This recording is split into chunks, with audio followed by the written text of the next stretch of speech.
But thanks again, everybody. It's been an incredible experience, and as speaking for the group we love and the committee we love, the speakers we love all y'all for coming out, and we really love everybody that stayed today. It really meant a lot to us that you guys all were here. I think this is by far the biggest turnout we've had throughout the entire day since we've started this thing, and I think this is kind of like Devin touched on so poignantly last night. This was like the vision for this, and hopefully some of y'all got to know some of the other people here a little bit better, which is also part of this deal, that we get to know each other a little bit better. So with that, I've asked a friend to come read a little something before we close out. Thanks, Kyle. Hi, everybody. I'm Kyle. I'm an alcoholic. Step 12 reading. Practical experience shows us that nothing will so much ensure immunity from drinking as intensive work with other alcoholics. It works when other activities fail. This is our 12th suggestion. Carry this message to other alcoholics. You can help when no one else can. You can secure their confidence when others fail. Remember, they are very ill. Life will take on new meaning. To watch people recover, to see them help others, to watch loneliness vanish, to see a fellowship grow up about you, to have a host of friends. This is an experience you must not miss. We know you will not want to miss it. Frequent contact with newcomers and with each other is the bright spot of our lives. Both you and the new man must walk day by day in this path of spiritual progress. If you persist, remarkable things will happen. When we look back, we realize that the things which come to us when we put ourselves in God's hands were better than anything we could have planned. Follow the dictates of a higher power, and you will presently live in a new and wonderful world, no matter what your present circumstances. Chapter 7, Working with Others, page 89 and page 100. Thank you. Great job.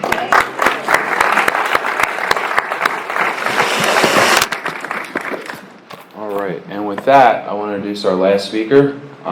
Really grateful to have you, Sarah I. from Philadelphia.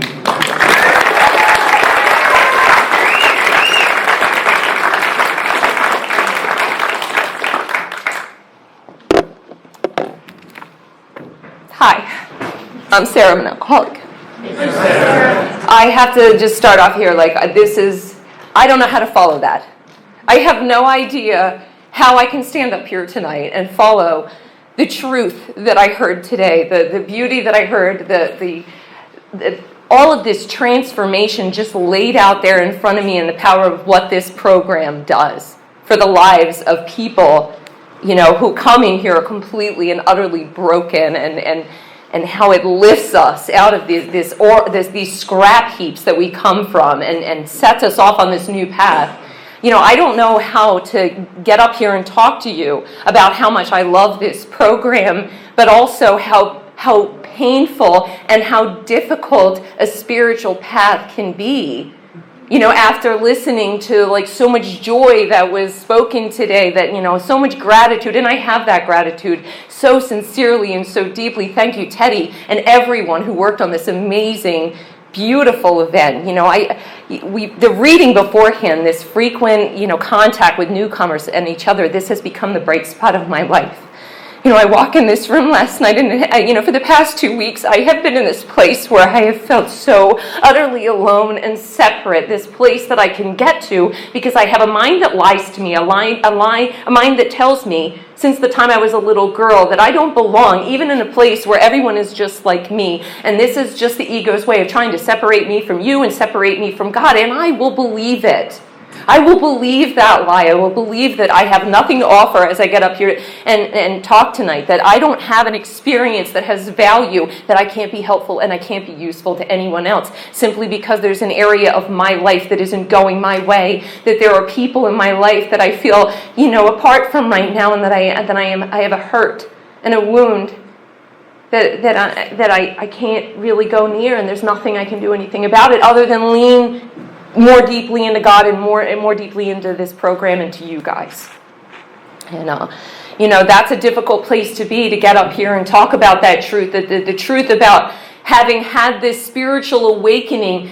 I don't know what that's supposed to look like all the time, because I think a spiritual awakening is this levitation everybody's been talking about. Like, let me tell you, I have had those experiences, and I continue to have those experiences, that some of them white light experiences. Sometimes I'm like overwhelmed with this presence and this power in my life. I'm like, oh my God, how did I get here? How did these things happen?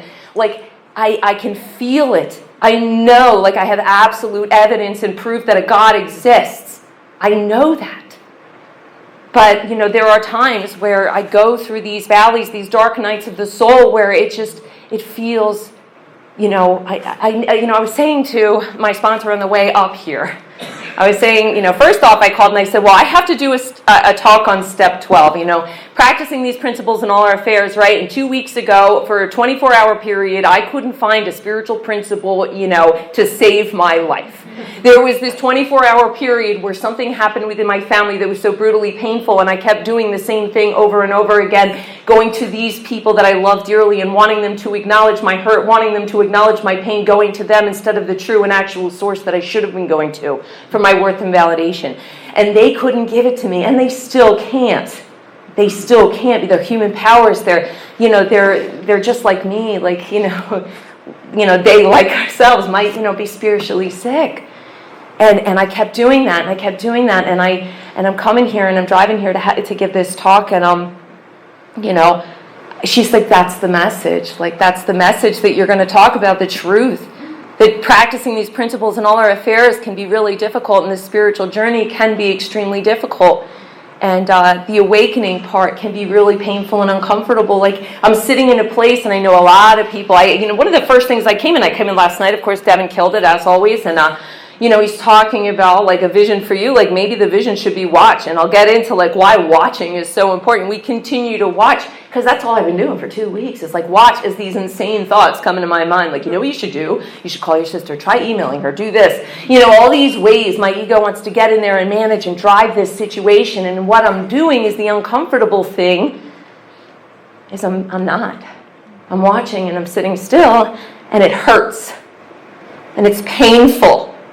And I'm here, and I'm feeling that pain, and I'm moving through it. And I was telling my sponsor this, and she's like, it's uncomfortable because it's different. It's uncomfortable because it's not what you're used to doing, because you're used to running off ego, running off fear, running off self, being driven by all that stuff that, from the time I was a little girl, I was driven from. And I'm sitting in this place doing something that feels so utterly foreign to me, not reacting. And that's so hard.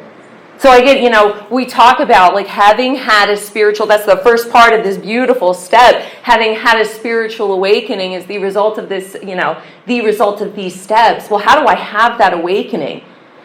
So many of the speakers, thank you. It's really all I have to say is thank you. Thank you, every single one of you who got up here and just told the truth, no matter how beautiful or ugly or whatever it was. From the second Eric gets up here and talks about that first step experience and coming in and out of the rooms, this is me. You are talking my language. This is me coming in and thinking an outside thing is going to fix me, thinking a man will fix me, thinking a job will fix me, thinking the babies I bring into this world are going to fix me, and abandoning them when they get here.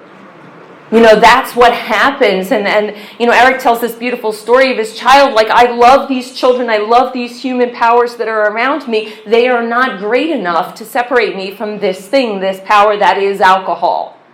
I end up coming in after having this experience of, like, being given the choice, go to treatment or, keep your kid in your life, keep your marriage.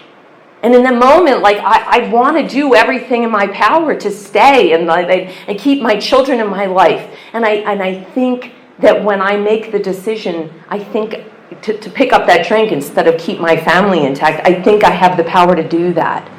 And I suffer, and I come in and out of here unable to have that first step experience. And I have so many people carrying this message to me. these people who were sane and quiet and full of human understanding. Every single time I came in the rooms and drank your coffee and dated your men, I basically used Alcoholics Anonymous like my own personal dating service, and that's about it. You guys didn't really have anything that I wanted because I didn't want a God in my life. I didn't want the solution to be spiritual in nature. I wanted it to be something tangible like money or, a shot or a pill or anything. I didn't want it to be God. I just didn't want it to be God. I didn't want to, abandon these ideas that I had about a transactional God. I didn't want any part of that. I had these ideas coming in here I wasn't willing to let go of. I had a victim story around this thing, that this creator that you guys were talking about wanted me to earn that love, and that I had already done so many horrible, disgusting things that God was never going to love me, that God was never going to accept me.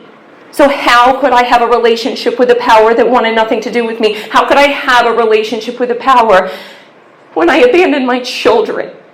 When I gave up everything that ever mattered to me for a drink? How could I have that relationship? So coming in and out of here for years and years and years, I didn't have that first step experience. Number one, because I wasn't fully surrendered, because I hadn't, experienced a beating bad enough for alcohol to get me surrendered. I kept trying to figure out another way to do it. This is another way I'll fix the problem. Let me get married. Let me get pregnant. Let me get another job. And at the end, it's sort of like, ooh, maybe another treatment center. All of these other ways. And then it wasn't finally in on May 2nd of 2012. I experienced something that I had never experienced before in my entire life, of all the years of coming in and out of Alcoholics Anonymous without a desire to stop drinking. And the only desire I have is consequences to stop happening. I finally have an experience where I'm on the highway, at 3 or 4 in the morning, and I'm driving to go get that drink. And for the first time in my entire life, this overpowering, overwhelming desire to turn my car around and go home comes to me. This desire to stop. I don't want to do this anymore.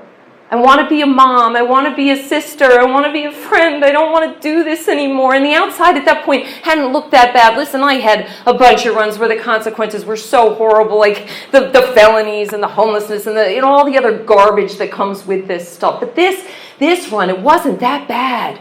On the surface, it was like there was stuff in my life, a car, a job, some money, like a relation. Well, I don't know if it was a relationship, but there was a guy. There's always a guy, right? There was stuff there. But when that happened and I have this overwhelming desire to turn that car around and go home, I can't do it. No matter how badly I want to, I can't do it. And in that moment, I knew true powerlessness. I knew that. I knew I was never going to be able to do this on my own. And my prayer, my moment of being humble, it was screaming out, "Dear God, just effing kill me or stop me." Like screaming it from the depths of my soul. My jumping off point, knowing there was no way I could live with this stuff or live without it anymore, and I had no idea what to do going forward. And that was the last time I had a drink, and I was physically separated by law enforcement. It's a very effective way to get me separated. God answered that prayer rather swiftly. Not in the way I would have preferred either. I was really hoping for a nice, detox or anything other than a holding cell and a lot of consequences. But, and I want to stand up here tonight and tell you that moment, that gift of desperation that everybody's been so beautifully talking about today was enough to get me to have this psychic change, but it absolutely was not, because the ego has this recuperative power that is insane. Insane to the point of within 48 hours, I'm like, well, let me figure this out. I'll just call a bunch of people and someone will pay my bail. Somebody will get me out of here before that detainer drops, and I have ideas.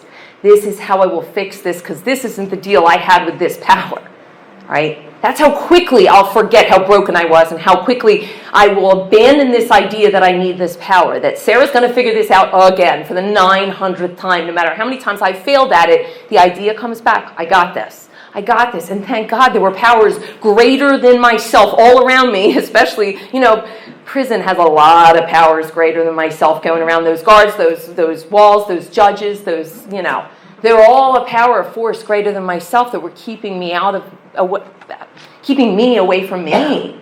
But the only thing that happened during that period of time that I was incarcerated that turned out to be 18 months was physical separation, and that's it. And if, you've ever looked anywhere in our book, it's physical separation is just not enough. And I don't know about you, but I had to have that direct experience. Because for me, sobriety is where the problem begins.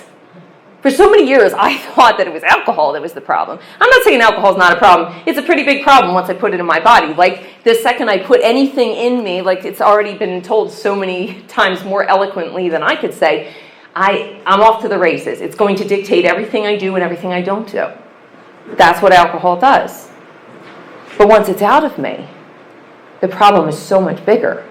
It comes in that head, in the noise in my head, in the lies, in the fear, and the crawling out of my skin, that feeling that has plagued me since I was a little girl, walking around this earth thinking I'm just never going to measure up. I'm never going to fit anywhere in this world. I'm never going to connect with you. Because isn't that what I was seeking this whole time? I was just seeking to be a part of something, to connect with something bigger, to connect with you, to feel that love.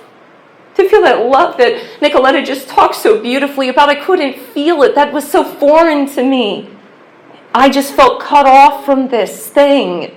And when I'm just, I put alcohol on my body and all of a sudden, love, everything feels great until it doesn't, right? Until alcohol turns on me and it doesn't work anymore and it's causing me more suffering and I become that man hitting himself over the head with a hammer to get rid of the ache, like all the stuff, all the excuses, all the alibis, all the reasons I'm giving for why I'm doing what I'm doing.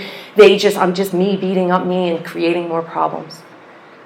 And so those 18 months, I suffer from me, this obsession with me. And everybody else around me suffers. Even though they're not even in jail, I bring them in jail with me. Let me call you on a phone line you have to pay for and tell you exactly what you need to do for me, or I'll write long apology letters home, amends letters. I'm so sorry, but if you were better parents or siblings, I wouldn't be here. Can you please send me money?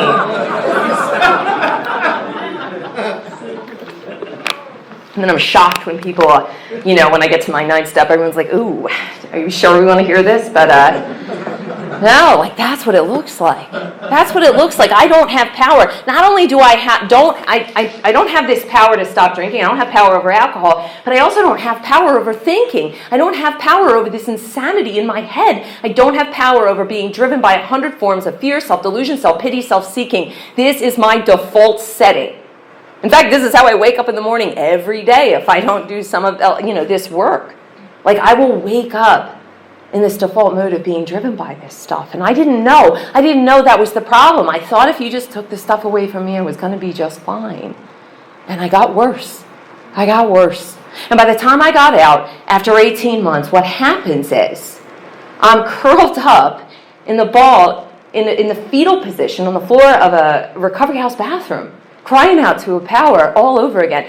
A power, by the way, I don't even think exists. I'm not even sure exists, and I certainly don't think this power cares about me. But I'm so out of ideas and I'm so out of options. I'm begging this God all over again because honestly, if this is what sober looks like, I want no parts of this. So help me. What am I supposed to do? This is too painful. Sober is too painful, and I don't know what else to do. You know what's funny? God had been giving me the answer for years. I kept landing in AA despite all my best ideas. I kept coming back here. I would come back here and you guys were carrying the message with word, action, and everything you did. I was not hidden from, the message was not hidden from me. I know many of the speakers today talked about, I can't claim ignorance here. I just can't claim that. People were walking around carrying this message, but something about complete and utter brokenness makes me see differently and hear differently. I was out of ideas. Walking up the steps in my old home group, completely broken, no ideas left, just shattered. All of a sudden, my eyes are seeing things differently, and I see this God in you. I see a power working in your life, in the eyes of the sober men and women of Alcoholics Anonymous. And the reason I saw it this time versus all the other times is every other time I see these people happy, joyous, and free in AA, and I'm like, first of all, I hated you. I hated you for several reasons. First of all, that's annoying when you're very wildly untreated and just dry, sober. It's awful. Not going to lie. But I also hated you because you had something I was never going to get. Something that was completely unattainable for someone like me. you had a forgiveness, a redemption, a freedom that was never going to be available to someone like me. Not after the things I've done, not after drinking during my pregnancies and just walking over my children and putting them in danger and hurting everybody I love. You had that. And it wasn't going to be available to me because I show up here with so much shame. I can't breathe. I just can't breathe. But when I come in, I see people who are put in my path who are just like me because I know I was drinking with them. A year and a half ago, I had been, wandering the city of Philadelphia with these people, and I knew they were just as broken and messed up as me, and these people were in the rooms of Alcoholics Anonymous, and they were happy, and they were sober, and their entire department shouted they had an answer, and I saw that, and they were carrying this message to me, and my first step experience, was they practiced step 12 in the way, it is outlined in the big book for the most part, and they started talking to me about their own drinking and started explaining to me what it was that I suffered from. Explaining to me that sober actually was the problem and that I needed to do something to treat that, and that the 12 steps were designed to connect me with a power that would solve my problem for me. I didn't know what any of that meant. I was like, I don't understand what any of this work has to do with drinking. I have no idea what you're talking about. I consider myself to be a relatively intelligent person, but when I came in this last time, my brain was fried. I had no idea, and the most beautiful thing I did this last time coming in is I stopped fighting it. I stopped asking questions. I stopped trying to intellectualize everything. And I just did what you guys were doing. And this is, I first come to believe in the hopelessness and futility as life as I've been living it. My ass is kicked. I come in. It's not working. My power doesn't work. But your power, the room's power, this power in the book, what I see in you, that might work. Maybe. I'll give it a shot. And that's all I had. That's all I had coming in here. I'll just give it a shot. And I start going through these steps with a woman, and she starts waking me up from the inside out. And we had this beautiful, beautiful dinner together, and I love these things so much. I get to connect with people who I only know, sort of casually or, through, I know someone's name, but I get to sit down and have these. I have just met these people, and we're talking about some of the, most intimate details of our life over dinner, and there's something so absolutely beautiful about that. And I'm not sure that my first experience through the steps, I had a really bizarre fourth-step experience. I get on my knees, I say this prayer, I have no clue what it means to turn my will and my life over to a power. Nobody explained it to me the way Chad so beautifully laid this out for me. Nobody explained it to me. It was like, get on your knees, say a prayer. And I'm like, okay, this is really uncomfortable. I'm so embarrassed. Everybody's looking at us. Why am I doing this? I know I have no power. And I know this woman, something's going on with her. So I'll do what she tells me to do. I get on my knees. I say this prayer. Nothing happens. There's no white light. I get up and I start writing this inventory that she tells me to write. And she tells me I get to write all the people I'm angry at. And I'm like, whew, here we go. I have a story to tell you. And it's long, and it's 27 pages, and it's everything they did to me, and this is what I have. And I sit in this fifth step where, I'm basically told to look for my part. That was the information I was given then, and this woman, it was very uncomfortable, because it was a lot of and there was a lot of truth that was revealed, but it was so painful because I saw some really ugly stuff and, about myself, and I didn't feel that. You feel the nearness of my Creator at the end of this, and I didn't, honestly, I looked at that third column, and I just checked off some boxes, sure, it affected my self-esteem, and it wasn't until years later, till I was going through the steps again, that somebody explained to me what Julie was talking about, where my real problem lies, that third column, where I feel the need to defend everything, where I feel so threatened. I didn't understand that, but I knew there was a problem, and I knew I was pretty much it. And that's what I got out of my first fifth step experience, that I was pretty much the problem in every area of my life. And that kind of made me sick, because I had been so used to blaming you. I had really gotten comfortable with that idea that this is all you guys. And I didn't want that. So this is really painful. And so I didn't experience those fifth step promises immediately. In fact, this was profoundly uncomfortable. It wasn't supposed to be me that was the problem. You were supposed to tell me it was my mom. You were supposed to agree with me, and you didn't. And that was the problem. But there was a lot of truth there was a lot of truth. Like when I get to that fourth column and I see this from a new angle and I see that, my mom did her absolute best, and there were things that I held on to from the time I was a teenager that I just allowed to block me off to the truth of who my mother really was, this loving, beautiful human being who did her best to just show up for me in every possible way.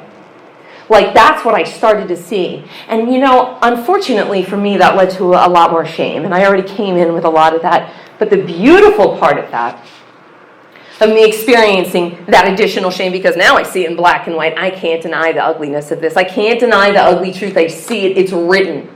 It's right there in front of me. I can't deny this.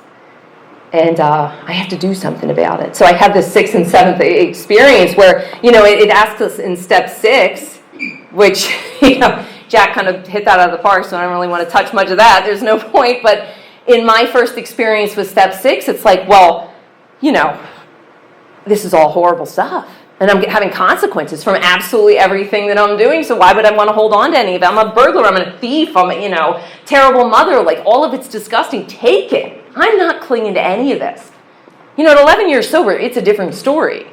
There's a lot of stuff I want to hold on to because there's a payoff on the other side of it. And I'll hold on to that for dear life until I'm suffering.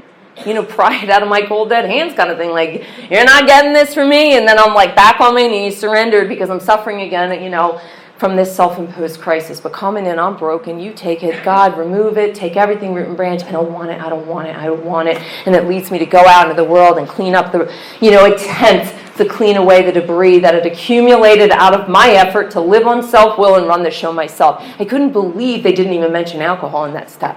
Because here's the most frightening thing about that is, like, I can cause just as much harm stone cold sober. Probably more, I think. I don't know if it was Julie who said it, but somebody said, like, when I don't have that drink to take the edge off of me, the way I show up can be really hurtful, especially when I'm being driven by those fears and that selfishness and all of that. That stuff, I hurt people with that. And I go out into this world and I start making these amends, and these really difficult amends from some people who didn't want anything to do with me, some people who, were really suspicious of everything I had to say.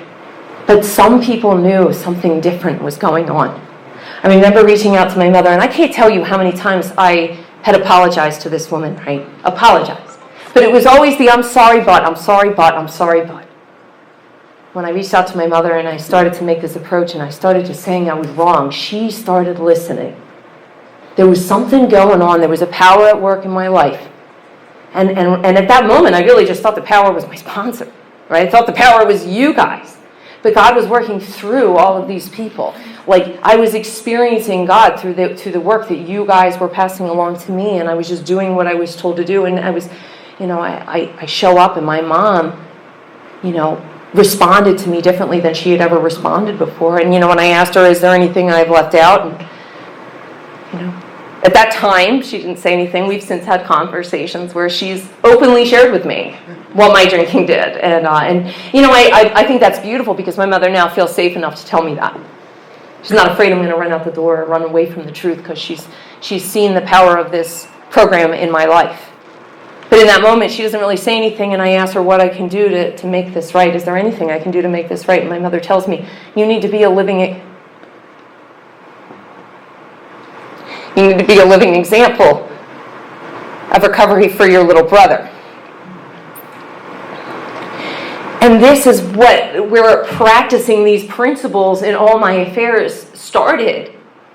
Because I had to consider, and a really good friend of mine, John, is in the room tonight. I remember he told me years ago, you might be the only big book your brother ever gets to see. And so how am I showing up? How are my actions, how are my words, aligning with my words? And how would I want to be approached? And I had to consider that. And, by the time I started sponsoring women, something started to come, to life inside me. And I had this realization, that,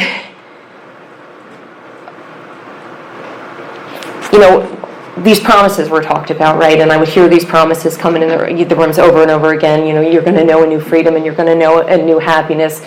And like Nicoletta said, they flew over my head. I didn't understand them. And I also thought they were so far away from me. These were not tangible promises.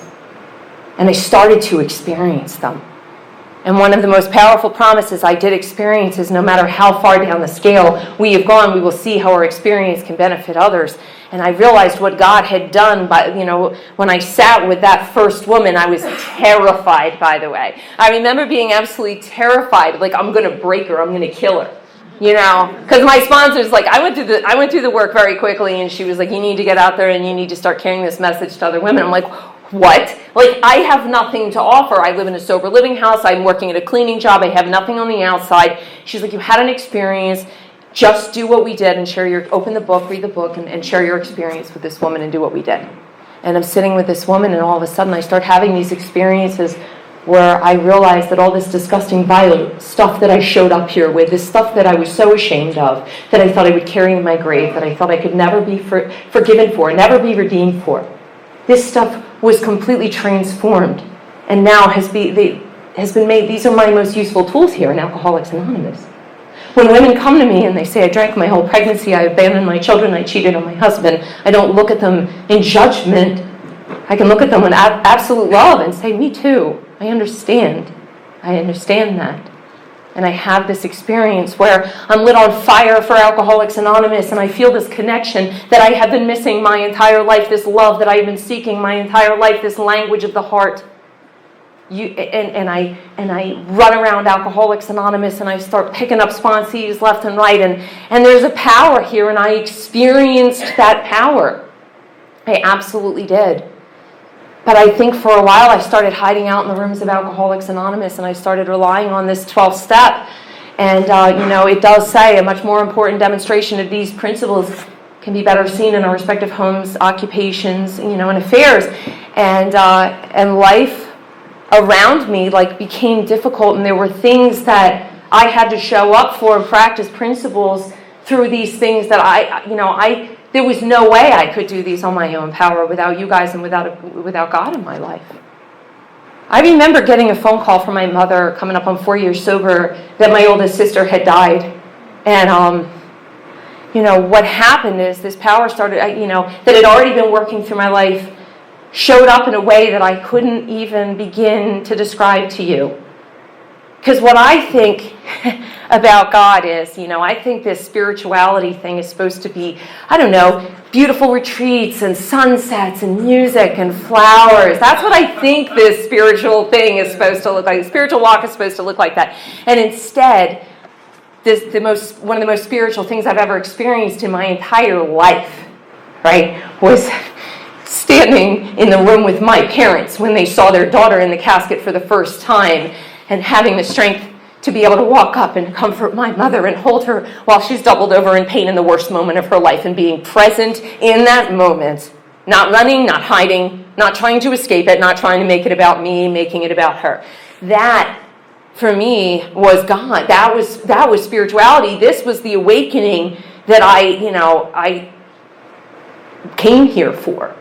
And if you had told me that coming in, I would have run out the door. Sorry if I'm scaring people out tonight. But that's what it was. It was it wasn't all these things that are beautiful. I have this experience, with this 11th step where I go out and I seek God in all these amazing ways. And I love prayer and meditation. I love seeking. And, I couldn't even touch what Nicoletta was talking about earlier. But, and our book says we have to go further. But, for me, the most spiritual moments of my sobriety have been in these places where I think there's no way God could be in this, but having a deep sense of knowing and peace within my soul that God is in all of it.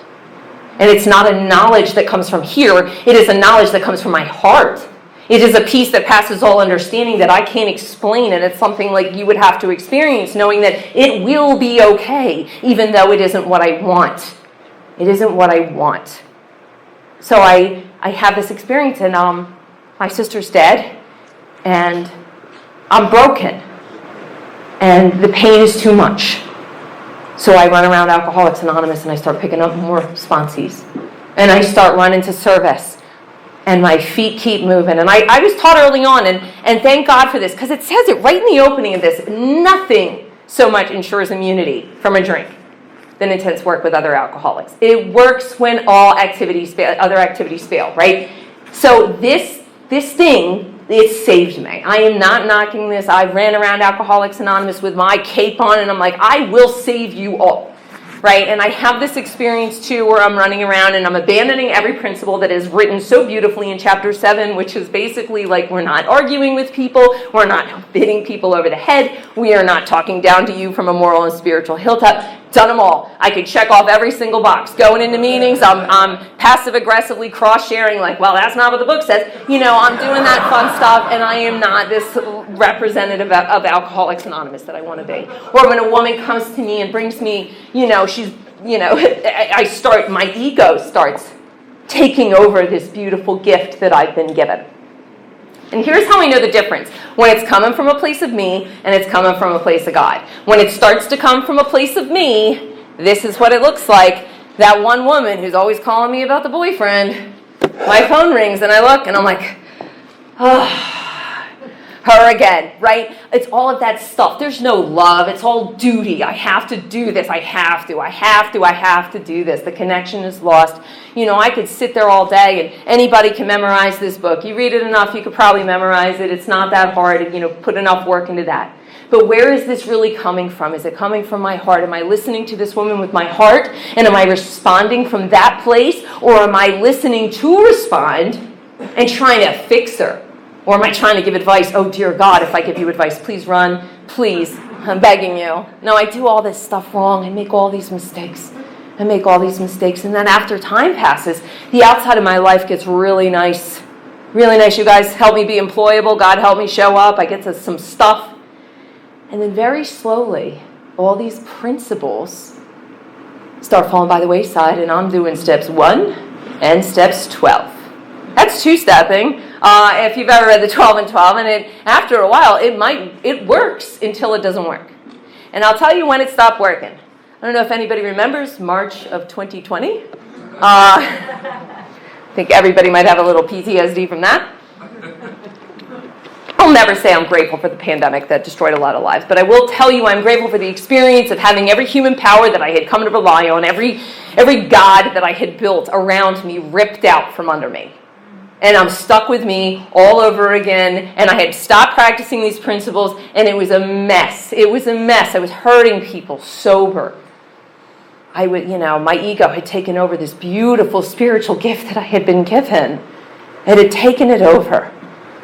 And I was just doing my will, and it was all about who I was in Alcoholics Anonymous. Instead, I'm stuck at home with my housemate and my cats, and I hate everyone.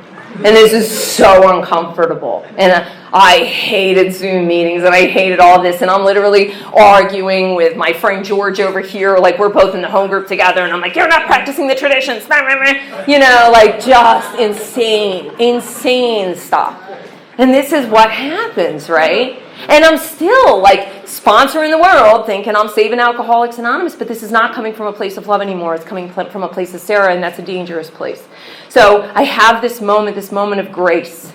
Because, and I know it's a moment of grace. I don't think I'm any better than anybody else here tonight. I know a lot of beautiful people that I loved, and respected in the middle of the pandemic had a thought that they would be okay just having one more drink, and they're still out there with that, having that experiment, trying to experiment with that. And I had a thought, I didn't think of a drink, but I thought if this, I honestly thought, if I don't ask for help, I'm going to kill myself. Because that's how bad it was. And I picked up the phone, and I called a woman in AA, and I said, I need help. And she took me through the 12 steps from the very beginning all over again, because I had fallen completely asleep in my life, in my program and everything. There was no God in this, and so I have this experience, and I think, one of the most beautiful things I had was coming to the table with nothing. I knew nothing. From step 1 on, I knew nothing at 8 years sober, and showing up with that mentality and being able to have that humility to go through these steps again. And it was messy. It was messy stuff, getting to that, 8-step list that had 26 amends, and these were not little amends. These were, I called a woman in AA a whore. To her face, and she was a newcomer, right? I felt justified. There's a whole backstory having to do with, something she was doing in my relationship, but this is how I was showing up. And it was, And it was ugly.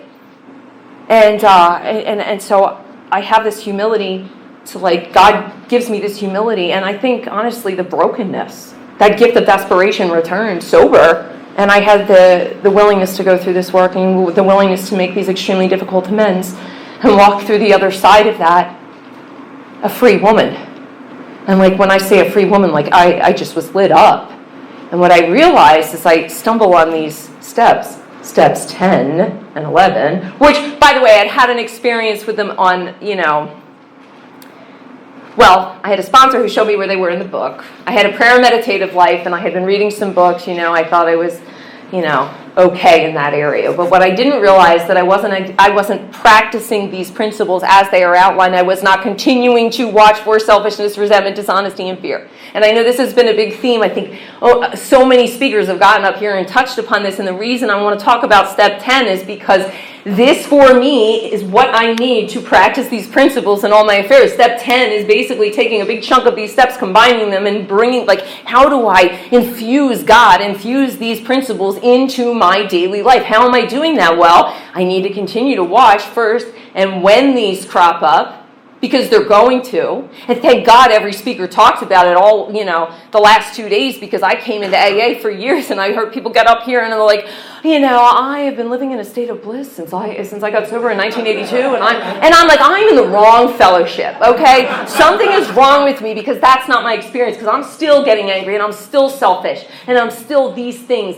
But I start watching for them, and I start bringing them to God, and I start having these transparent discussions and telling the truth about everything. Not just like, ooh, I'm going to leave that off my inventory because my sponsor's going to look at that, right? Not trying to manage my image and how you see me, and this transparency starts leading me to this freedom. And I start to, like, experience this connection all over again, but on such a deeper level, because it was no longer about, how many sponsees do I have, or what's my image in Alcoholics Anonymous, or what position I hold at the home group. That's insane, by the way. Our service structure is literally an upside down triangle, and I'm trying to get to the top of that. Like, that doesn't even make sense. Like, I'm not even a sane human being. Like, that makes absolutely no, like, I need to be the top of the upside down triangle. What? Right now I'm trying to scramble to the bottom, so, like, I don't know if that's good either, but it's,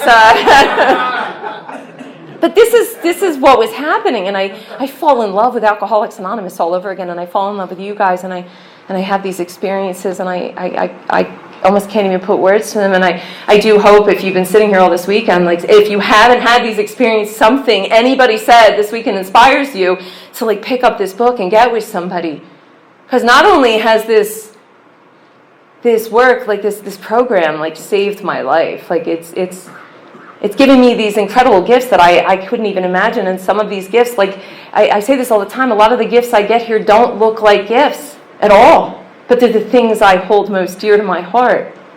And I'm so grateful I had this experience of brokenness. I know that sounds insane, and that was something I was saying again to my sponsor on the drive up here. These past 2 weeks where I'm in this place of brokenness, where I'm hurting so badly, I know what's on the other side of this. I know it. I know God exists. I know God's just leading me to this place where something I need to see is going to be revealed, and that I'm going to heal on a deeper level. I know that. I just hate being in it. Like, I hate it. I'm not going to lie. And but I'm so grateful for what happened when I was 8 years sober, that I had this experience and it was humiliating. It's humiliating. Like, people in AA, like, knew how I was acting. Like, that's embarrassing, right? And how can I be effective? How can I help these women? And they know what's going on in my life. That's how I help these women. I tell them the truth. I tell them the truth. I don't hide inventory from the women I sponsor. I'm like, here it is. 2 weeks ago when I'm in the middle of this mess, I'm on the phone with my mother, and I'm fighting with my mother. I'm arguing with my mother, and I can't stop. And I have a scheduled call with a woman I love who's in this room tonight. And she calls me at the scheduled time. And all I want to do is keep trying to argue with my mom.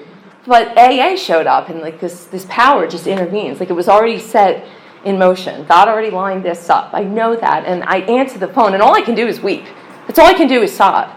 And this woman listens to me, and she loves me. See, this is the thing I think about the women I sponsor. I think I'm helping them. I'm not helping anybody. I don't help anybody. But I know this. These women saved my life. I know every time they share their heart with me, I see me. I see the truth about me. I see the good, the bad, the ugly. I see where I need to improve. I see where I'm being agnostic. I see the amends that I am not making. I see my own hypocrisy. I see all of it. They're my mirrors. And I can't tell you how much I love these women and the gratitude I have for them. I'm not doing anything for them except showing up. That's it. I have no idea what I'm doing in this life. I have no idea. You guys gave me a spiritual kit of tools. I picked them up, I inspected them, and you know what? A couple times I tossed them aside. And still to this day, I know they work, and some days I'll just be like, you know what? I'm going to try it another way. I think I have another way. But the days I pick it up, like that's all I've got to offer here. And what has come out of this is this deep, deep love. This deep, deep, overwhelming sense of gratitude, this deep, deep sense of connection that I had been missing my entire life. And that's the gift these women are giving me. And so, this is this is the power of what's going on here. And I have that experience at 8 years sober of being broken. So I'll tell you why I'm totally grateful for that, because it led me to this position of being surrendered all over again. It knocked me on my ass. I wake back up again, and I realize if I am to live and be happy, I have to practice these principles in all of my affairs through steps 10 and 11 specifically. And I start practicing them with vigilance.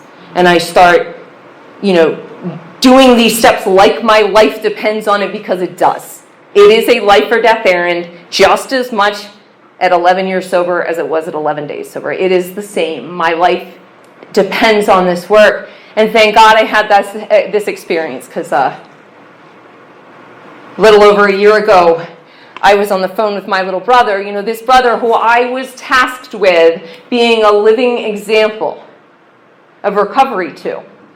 And what we were doing on the phone was gossiping.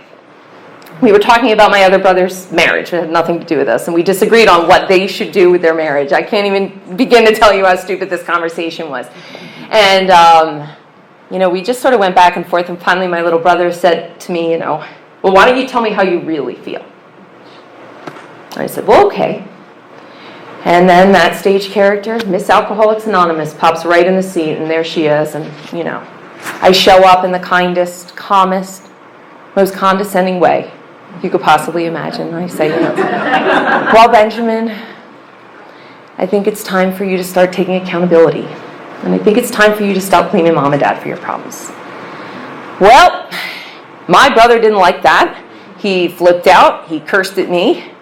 And he said, I'll never effing speak to you again. And he hung up the phone, and he immediately blocked my number. And the reason I bring up this 10th step is because I got off that phone, and I thought I was right.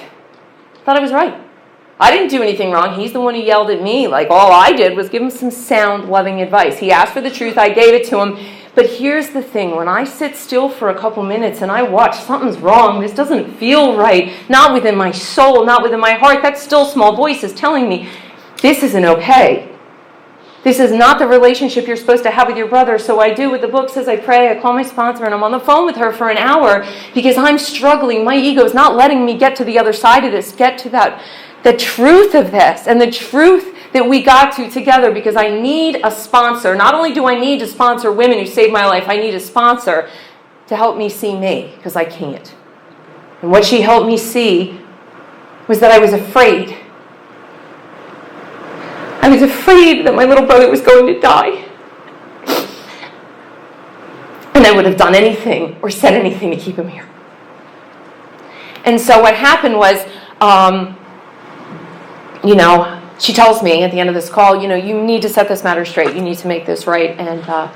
And I said, well, I don't know how to do that because he blocked my number. And she said, well, if he doesn't unblock your number in 3 days, I need you to write him a note, like mail it to him the old school way. And, I don't always listen to the suggestion of my sponsor all the time, but this one I did, like deep within my soul. I knew I needed to do this. I texted him for 3 days. He did not unblock me. And after the third day, I called his girlfriend. I got the address. And I wrote a note, and I gave myself a tiny little piece of paper because I knew that if I wrote anything on a legal pad, he'd get a whole novel about why I was sorry. And instead I wrote 3 sentences. Dear Benjamin, I was wrong to speak to you that way. You didn't deserve it. I love you very much. My little brother died 2 months after I sent that note.